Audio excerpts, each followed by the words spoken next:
Welcome into a extra edition of Bleav in Panthers here on the Bleav Podcast Networks, brought to you by the fine folks over at FanDuel. Desmond Johnson in the house with the Panthers' all-time leading rusher, Jonathan Stewart. You just saw us a couple days ago. Shout out to everybody that checked in on that episode. Lots of traffic that came through on that episode. We decided we were going to come back and hit you off with some of the extra signings the Panthers did after we went off the air earlier in the week. And we're going to go through some of the bigger signings around the league. We'll be off next week, and then when we come back, we'll get you ready for the NFL draft as Dan Morgan's finishing up in the kitchen from a job well done, in my opinion, from cooking. Stu, I'm just sitting here poking through what they did after we get off the air, just a little bits and pieces that they signed. But one of the ones that really caught my eye, or I messaged you, I was like, hey, we might need to get back on again. The Panthers signing John Mechie III, wide receiver, on a one-year deal. He had a very familiar name, especially to Bryce Young. He had 96 catches for 1,142 yards and 8 touchdowns during the 2021 college football season at Alabama when Young won the Heisman Trophy, throwing near 5,000 yards and 47 touchdowns himself. He only has 73 catches with 3 teams, but he's had some injury issues and things of that sort. But this is an interesting signing. My thought was there might be too many wide receivers in the wide receiver room signing him on. Thoughts on them signing John Mechie and reuniting him with his college quarterback Bryce Young? It's exactly that, right? It's a reuniting of great things. You know, this was a guy that Bryce Young depended on in college. This was also a guy that went off into the league. And I think, you know, you kind of, as an athlete leaving college, going to the NFL, you kind of have to depend on a good situation, especially if you are a receiver. If you don't necessarily have the chemistry or the bond out the gate as a rookie or first couple of years with a cemented, quarterback that's proven, it's hard to really find your own success. And I think Mechie's one of those guys, right? I think he's shown the ability to get open. I mean, if you actually look at the stats over his time in the NFL, his separation, as far as every time he catches the ball, ain't nobody around him. This is a guy that knows how to get open, and he's been doing it since he was in college, and he's been doing it with a guy named Bryce Young. And now they have reunited, and he's going to be able to find ways to get open that I don't think we've ever really been able to see, especially when it comes to the chemistry and bond, as far as Bryce knowing where he's going to be on the field at all times and the awareness of that connection. I think this elevates Bryce's opportunity to excel, especially early on in the season. So now you've got a wide receiver room, technically, where you've got Tetero McMillan in there, the reigning offensive rookie of the year. They extended exclusive rights to free agents Jalen Coker, who was starting at the end of last year, and Bryson Tremaine, who's actually on the playoff roster and actually had some key catches in that Rams game. They tendered both of them to keep them in Carolina. You got Xavier Legette, who's going to be going into year 3 of his rookie deal. You still have who am I forgetting? The kid from Colorado. Jimmy Horn, who I'm worried might be odd man out. I feel like it's gonna be Mechie or Horn. And then they also signed back David Moore. That's right. David Moore is back in there. So that's the veteran presence in that wide receiver room. Because other than Moore, they're all like under the age of 24, 25. Yeah. So it's a very young group to grow with Bryce Young, which is exactly what we wanted. We wanted them to build around Bryce. If Bryce is your franchise QB, it doesn't really make sense to bring in 32, 33-year-old wide receivers. It makes sense to go get Mike Evans, like when Bryce is your quarterback or whatnot. So they've built on that in. And then, of course, the guys that they kept. There was some key free agents that they brought in, like you said. They re-signed David Moore on a one-year deal to be the mentor. They re-signed Isaiah Simmons, who plays safety and linebacker. I remember when he came out of college, out of Clemson, there was a debate about us drafting him in the first round. And we ended up getting him. He, for those who don't remember, he's the one that blocked that punt attempt that the Rams had in that playoff game that we had, that crazy playoff game. Isaiah Simmons making his name known in special teams there. They're bringing him back. J.J. Jansen, the veteran long snapper. How many years has J.J. Jansen played in the NFL? 19 years. Or something he was there when you were there, right? I think 1 year didn't count because of some type of he didn't play as many games or something like that, but still, if Wow. you've been rocking with the NFL Shield for 19 years, you've been rocking with the NFL for 19 He's years. That's a he long time, boy. he's literally gone through every iteration of the Panther logo. Like literally, like the Yeah, original to the scratch and all that stuff. He's had them all. LeBron, all different types of Carolina blues. yeah, he's gone through all of them. LeBron Ray, the defensive end, Robert Rochelle, special teams, and outside linebacker Travis Gibson, who actually played a lot last year due to injury in the linebacking core. They were also retained too. Cade Mays, we lost him, 3-year deal with the Detroit Lions, the center. That actually I think is the biggest one that hurt us. Rico Dowdle, of course, left, signed to terms with the Pittsburgh Steelers. We released Ashawn Robinson. He's reportedly signing with the Tampa Bay Buccaneers, so he'll just be going right down the highway. So we'll see. Have mercy on us. And then an interesting thing that came out yesterday, Josh Nijman announced his retirement from the NFL. And this is a guy that actually played a lot for us on the offensive line this year. It feels like after everything we just did, offensive line is going to be the focal point going into the draft because we didn't answer any questions. Yeah. The thoughts on that. Because I'm sort of looking at what we did. It's great what we did on defense, but now I'm like, okay, what are we doing with that left tackle? And because I know we did sign a guy from Jacksonville on like a 1-year deal, like a stopgap type thing. But yeah, is that what you think? We did sign Stone Forsyth yes, from Las Vegas Raiders. Yeah. And he'll be able to come in and do some type of work for the Carolina Panthers. And that's TBD, right? Yeah. We also got Luke Fortner, center from the Jacksonville Jaguars. And I think these are guys that they're going to have to prove kind of what they can do, right? I think the offensive line position is an interesting one, especially when you're talking about the left tackle, the blind side, right? It's a very important position on the football field. But the center position, in my opinion, especially for what the Carolina Panthers are wanting to achieve, which is, on offense, you want to be physical. You want to be able to, control the line of scrimmage. You want to be able to run the ball and take pressure off the passing game. A lot of that comes in, from protecting the pocket. And we talk about protecting the pocket. I'm talking about stepping up in throwing lanes, right? Stepping up in throwing lanes and continuing to make that something that Bryce Young is comfortable doing as he continues to develop. You got to have that center position filled, and you have to have the two guards. We have the two guards. We have Robert and we have Damian.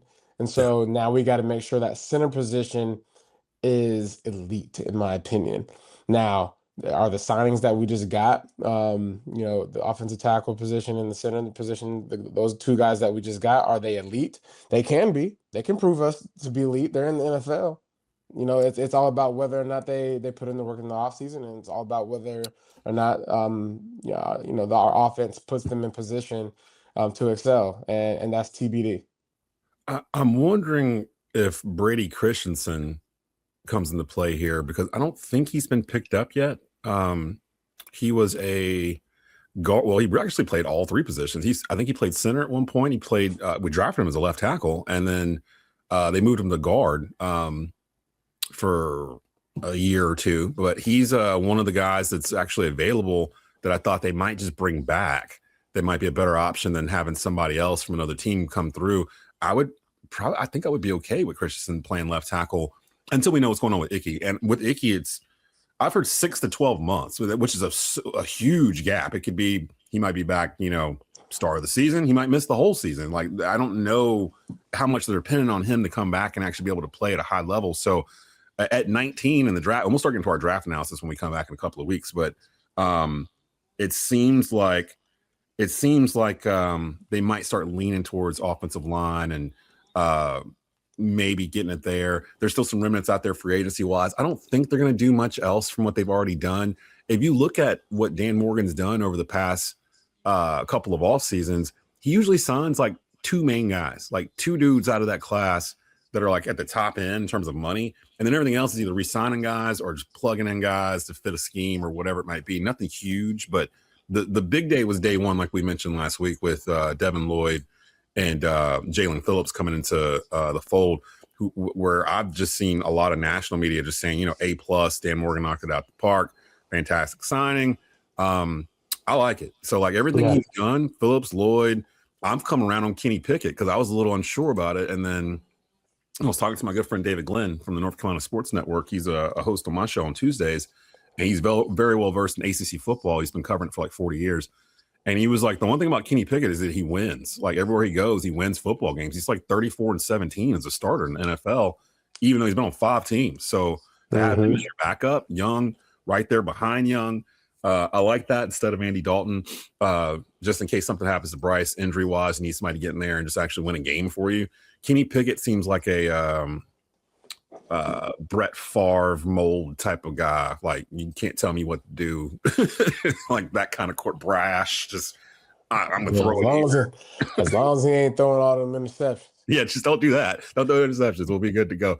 Before we get out, because again, it's a condensed version of Bleav in Panthers. I just wanted to hit you guys up with the latest from the Panthers world, but we didn't get a chance to actually talk about around the league. So I wanted to ask you, Stu, in terms of some of the moves from around the league, which one of these maybe potentially caught your eye? And the first one I'll pull up is one of the bigger ones. Former Cardinals quarterback Kyler Murray joining the Vikings on a 1-year deal.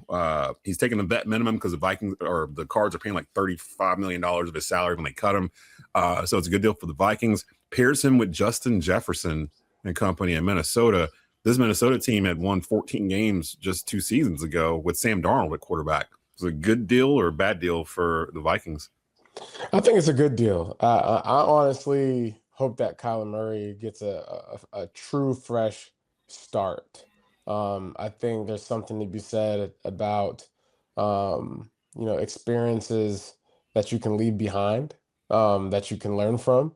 And I think there has been a lot of that in Arizona. The way he plays, he does extend plays, right? And when you have a guy like Justin Jefferson that, is hard to cover for 3 seconds, let alone 5 seconds, if he's scrambling around, that is dangerous. Okay. But also too, it provides an opportunity for them to find competition within that quarterback room and, just kind of, iron sharpens iron. And this is a humble beginning for Kyler Murray. Yeah, he's been paid in Arizona and now he's coming in and having to compete outright out the beginning. There's no questions about it. So we might get a different version of him. So I think if you're a Minnesota Viking fan, yeah, you're thinking to yourself and scratching your head, man, we're kind of in this quarterback funk. And how did we get here? Well, you know how you got here because you had a GM that was using PFF to get free agents and all that kind of jazz, right? But we won't go backwards. We're going to move forward for you guys and just be positive. You got a guy that's coming in that has won games, that's dealt with the injury bug, but that's also dealt with a lot of movement within an organization, right? You can't find success when you're bouncing all over the place with all these different types of coaching changes and that he's had to experience, and coaches for the most part that probably didn't really like him or believe in him. So going into a stadium where you're asked to lead an organization that doesn't like you, that's pretty tough. Yeah, that is pretty tough. And they gave him the world. I mean, he got his first extension, $200-something million. I always felt like Kyler Murray was on the run all the time. Like he never really was a settled pocket passer. Every time you saw him, it's just that boy is getting up out of there. Yeah, he's just gone. Right. So I don't know if that. We'll see what happens in Minnesota because again, he's getting to throw to a top 5 wide receiver in the league, like all of a sudden. So we'll really see. This is going to be either you got it or you don't. Yeah, it's put up or shut up time, seriously, for Kyler Murray, and that's a good situation for him, even though that's a loaded division going to the NFC North with Green Bay and Detroit. Chicago's on the rise, so yeah, that we'll see what they do over there. A guy that we talked about in Carolina that did not land here. Former NC State Wolfpack edge Bradley Chubb. It was a Dolphin. The Bills signed him to a 3-year deal, $43.5 million. Good or bad signing for the Bills? I'll say it's a good. I'll say it's a good one, only because they got DJ Moore solidified as a number 1 receiver over there. I think they'll be able to find some some more ammunition in the draft. Because you're talking about a team that was probably a player or two away last year. And I think Mhm. that's kind of how they're looking at it this year. With Josh Allen, you maybe find one more weapon. They re-signed Knox, um, extended him to rightfully so because they utilize their tight ends pretty much every play Yeah. offensively. And I think DJ Moore will be able to, contribute in ways that they haven't been able to find a guy to contribute, and be able to push that receiver room, right? But defensively, I think the Chubb play makes a lot of sense. Um, I wonder what they'll do with Shaq Thompson. Mhm. I thought that he was a huge component to their success last year, but with McDermott being gone and McDermott, obviously Shaq Thompson's relationship there, that was one of the reasons why he ended up being there. Brandon Bean obviously knows a lot about Shaq Thompson as well, so hopefully they keep intact the things that did work for them last year. I think Shaq played tremendous last year for them. I wish he was still a Carolina Panther, but Yeah. I think that was a good signing. But what we haven't talked about is this Baltimore Ravens situation. I'm gonna get to him. I'm gonna get to him. Yeah, let me know when I'm you're ready actually to gonna get put to them right that. here in this next category, and then I'm gonna go into departures from the goodbye from the NFC South. So we'll get to that in Yeah. just a bit, or actually some that came in too. Before we get to Baltimore, though, one that I want to get your opinion on. We kind of talked about it at the end of the season, where he might be a good fit. Kenneth Walker III, Super Bowl MVP running back, signs with the Kansas City Chiefs. Don't blink.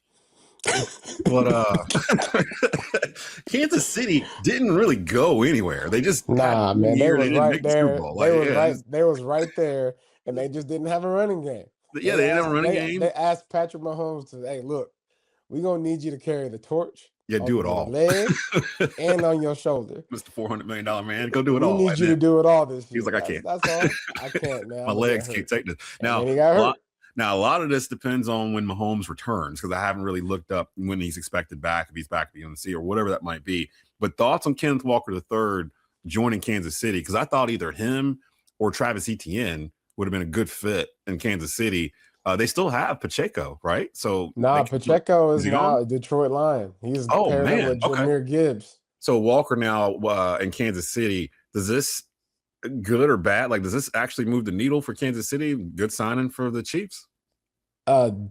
Yeah. Yeah, it does. I just It wanted for absolutely confirmation does. there because Now so, listen, the reason why it does is because you got Patrick Mahomes, right? yeah, And if you are a runner like Kenneth Walker and you have a quarterback that's giving defenses problems and you don't know if it's a play action, you don't know what's going on, right? So, and then Travis Kelce announced that he's you coming coming back, back right? too? And he Running back. didn't just announce it, he was excited about it. Okay, so there's a thing, there's this vibe, right, with the Kansas City Chiefs.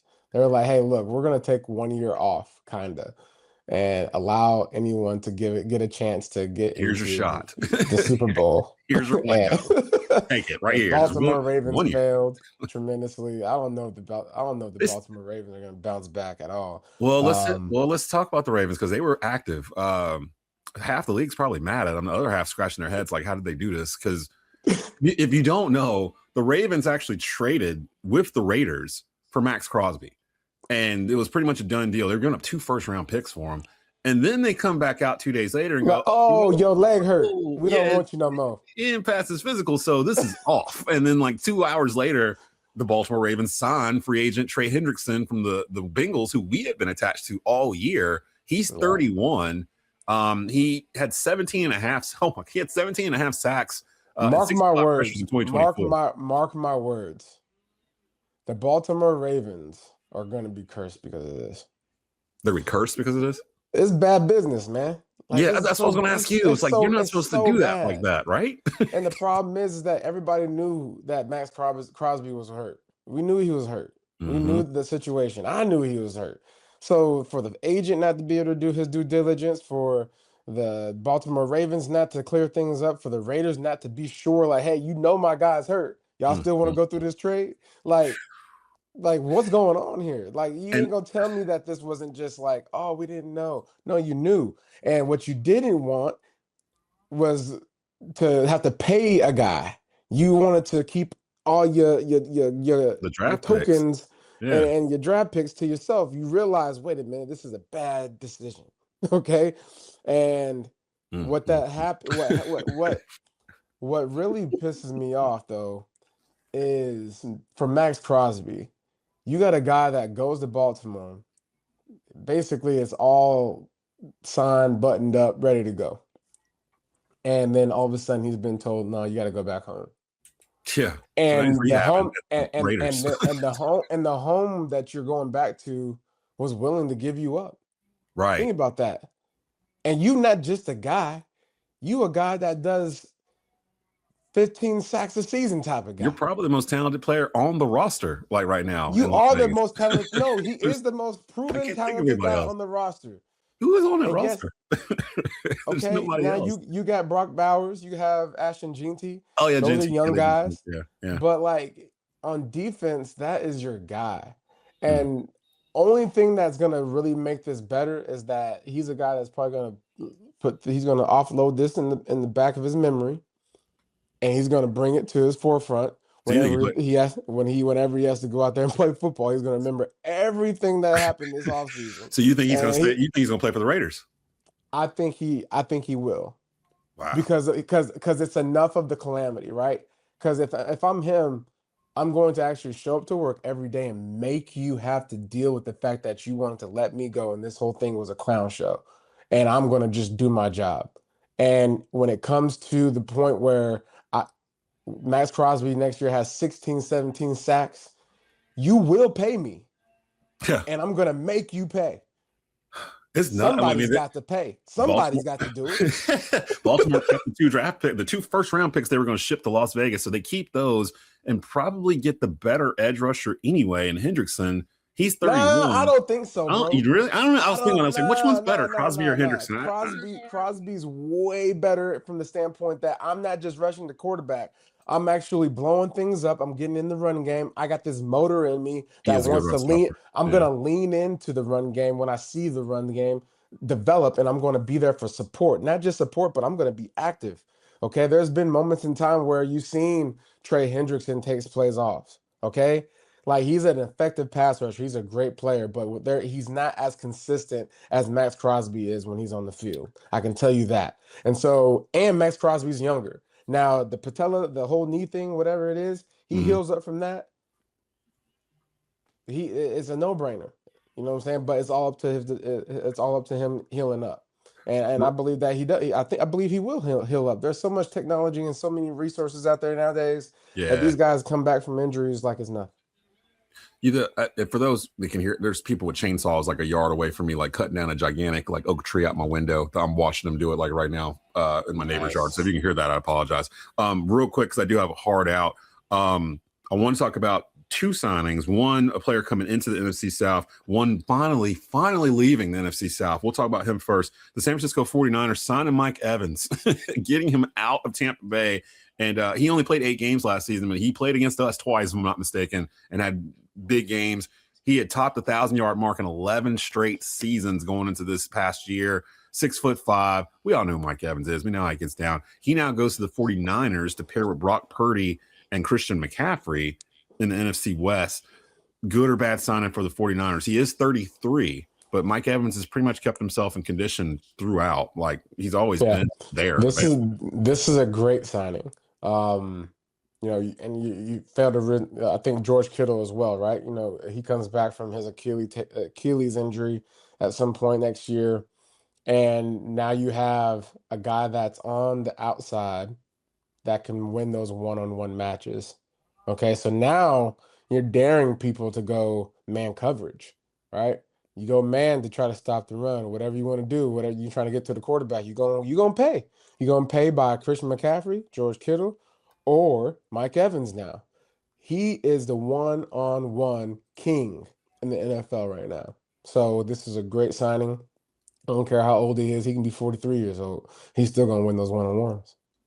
Yeah. And now he's got a pretty accurate quarterback throwing to him in Brock Purdy. The other one, Tua Tagovailoa from Miami, going to the Atlanta Falcons, who now have two left-handed quarterbacks, and him and